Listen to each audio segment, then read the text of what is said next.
In China, they have one camera for every 2 person. And might I remind you guys, they have 1.4 billion people. That means they have more than 700 million cameras all around Chinese cities. They can find anyone anywhere. So people who are hanging these are taking a great risk. And like the tweet says, nobody suffers more at the hands of the CCP than the Chinese people. The most ironic part of this is also the fact that the city it happened in, Chengdu, the same city that CCP brings in all the TikTok influencers to show them the propaganda tour of how well the communist government is doing in China. Chengdu is the same city that TikTok influencers from the US always ooh and ah and tell everyone that they don't know the real China. So here's a reminder that just like any other country, the real version of itself has many versions. The difference is, in an authoritarian country, people aren't allowed to openly criticize the versions of a country that the government doesn't want you to see. But every so often, we get reminders that there's a whole lot going on beneath the surface that people stay silent on. And as we said earlier, it does take a lot of courage to do this in China, and unfortunately it seems that the protester was arrested. The protester behind this bold act shared a photo of the scene before he was forcibly disappeared, if you know what I mean. He revealed that he had spent an entire year preparing for this moment, determined that it be seen and remembered no matter the cost. His final words before all contact was lost were, "All I wish for is democracy in China." If I were to guess, much like the Tank Man, I don't think we're ever going to hear from him again. But unfortunately for the CCP, the Chinese people are truly suffering, and they're finally voicing their concerns. They're finally voicing their displeasure with the government. Here we have another clip of a workers' protest happening in Nanjing city of China.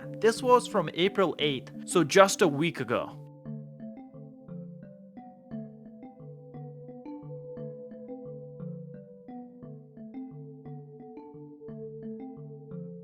Now, this report is originally in Chinese, so I'm using Google Translate to translate it into English. So apparently this protest was happening because the Volkswagen factory is shutting down, which has been in operation for 16 years. And now it's shutting down with workers having some issues with their salary. If I were to guess, they're probably not getting paid. And the worst part of it all, this is not the only Volkswagen factory that's going to be shutting down. In fact, in December 2024, Volkswagen announced that it will be shutting down all the factories one after another. This situation is the perfect example of the problem that the CCP is facing right now.